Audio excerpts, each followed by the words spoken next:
À quel moment une invention devient-elle disruptive au point de changer les habitudes ? Monde Numérique et Epson, leader mondial de l'impression, explorent les technologies de rupture qui secouent notre quotidien. Dans cet épisode, on s'intéresse à l'histoire du MP3.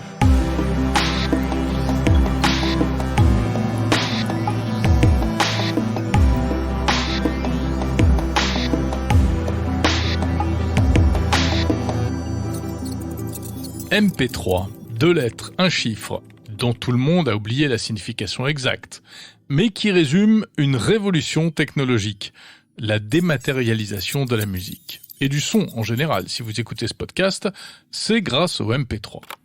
Alors si le mot MP3 est devenu générique, au point d'avoir été un temps même synonyme de baladeur musical, on disait « tiens, prête-moi ton MP3 », eh bien il faut rappeler que c'est d'abord une technologie.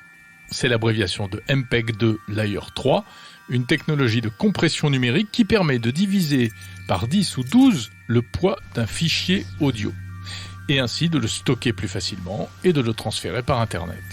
Explication avec Sofian Fanen, journaliste, auteur du livre Boulevard du Stream. L'idée de la compression du son, c'est d'enlever toutes les fréquences que nos oreilles d'humains n'entendent pas, ou très mal. C'est-à-dire qu'on a des oreilles imparfaites, on a des oreilles qui ont été faites pour être des chasseurs-cueilleurs à l'époque préhistorique, on n'a pas besoin d'entendre toutes les fréquences, et il y a des choses qu'on n'entend pas.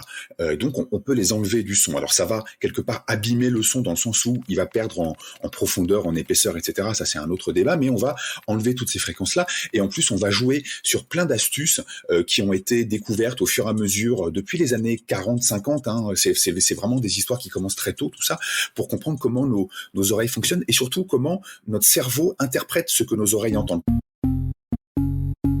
Le MP3 fait son apparition dans les années 90. C'est en fait l'aboutissement de longues recherches débutées bien plus tôt et qui s'inscrivent dans un cadre institutionnel très sérieux. En fait, c'est un format labellisé, c'est un format normé, comme la VHS pour la vidéo, comme tous les formats qu'on connaît. C'est un format qui est décidé au niveau international dans une grande compétition qui va durer plusieurs années quand même, qui commence à la fin des années 80, qui va finir en 91. Et cette compétition, c'est un rejeton d'une compétition pour la compression vidéo. C'est absolument pas une histoire de hackers ou de geeks cachés dans leur garage. Ce sont en effet des organismes très sérieux qui sont à l'origine du MP3, comme Thomson, France Télécom, Philips, Matsushita ou AT&T, avec même des financements publics. La compétition internationale dont parle Sofian Fanen débouchera sur un grand gagnant adopté par l'industrie du cinéma, le MPEG-2, et sur un petit gagnant, le MP3.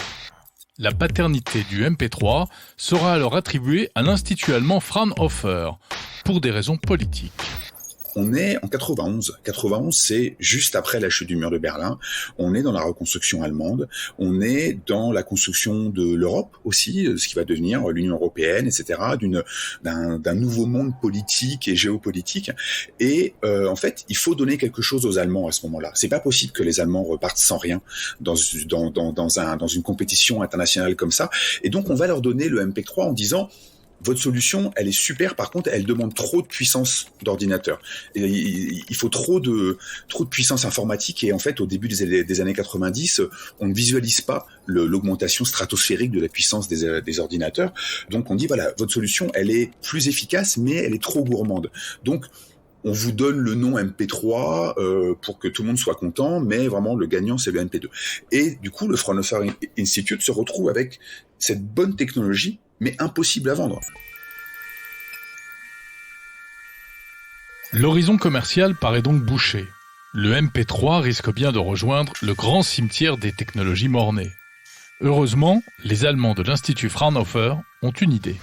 Ils vont avoir l'idée d'inverser la problématique et ils vont se dire, puisque personne ne veut nous acheter notre technologie, on va la rendre disponible, et si le public, s'il y a des gens qui l'utilisent, on pourra vendre notre licence sur cette technologie à des fabricants de matériel, des fabricants de lecteurs CD, d'autoradio, d'ordinateurs, pourquoi pas de baladeurs. Voilà, ils visualisent un peu ces baladeurs numériques déjà au milieu des années 90. Et donc, ils vont mettre à disposition sur Internet, en 95, deux logiciels. Un logiciel qui permet d'encoder n'importe quel CD en fichier MP3, donc de compresser la musique, et donc on passe quand même, c'est un x10 en termes de taille de fichier, et un autre fichier qui permet de lire ces MP3 compressés. Très rapidement, le logiciel se retrouve sur des forums qui sont à moitié des forums de hackers, à moitié plutôt des forums de gens qui sont fascinés par l'idée de faire passer un fichier d'un ordinateur à un autre. Quand ils tombent sur le MP3, c'est le Graal complet. Et en fait, il faut vraiment réaliser à quel point le MP3 est une grande invention du XXe siècle. C'est un chef-d'œuvre, en fait. C'est une merveille technologique. Une merveille technologique qui permet en 1996 de diffuser sur Internet l'un des tout premiers morceaux de musique encodés en MP3, la chanson Until It Sleeps du groupe Metallica. En 1999, un autre événement va faire exploser l'usage du MP3. Un étudiant américain du nom de Sean Fanning crée un logiciel qui permet d'échanger des chansons en peer-to-peer. Napster. Napster va être, en quelques mois, le logiciel le plus téléchargé du monde, et il va y avoir très rapidement des centaines de milliers, des millions de morceaux, plus que ce qu'il y a sur les plateformes de streaming aujourd'hui. C'est la fin de ce qu'on a appelé le monde de la rareté. Mais le MP3 et Napster ne font pas que des heureux. Ils provoquent une déflagration économique en faisant exploser le marché de la musique, comme l'explique Sofyan Fanon dans son livre Boulevard du Stream. L'erreur du monde de la musique, c'est d'avoir complètement négligé, complètement balayé cette technologie, et notamment avec une erreur fondamentale, qui est une erreur qu'on retrouve dans le monde du cinéma en ce moment d'ailleurs vis-à-vis des plateformes ou du streaming, etc. C'est de dire l'expérience est moins bien que l'expérience qu'on peut avoir avec un CD, etc. C'est-à-dire que oui, le son est moins bon, pourquoi les gens l'utiliseraient alors que c'est moins bien ? Et en fait, ils passent à côté du vrai sujet. C'est gratuit, ça évidemment c'est l'argument numéro 1. Et en plus, c'est dématérialisé, c'est facile d'accès, c'est jour et nuit, c'est illimité, c'est infini. C'est l'âge de l'accès, défini par Jeremy Rifkin, économiste américain dans ces années 90. Fini la toute-puissance du disque. Le MP3 inaugure une nouvelle manière d'écouter de la musique, en mobilité, en liberté, sans support physique, et qu'importe si c'est un retour en arrière en termes de qualité audio.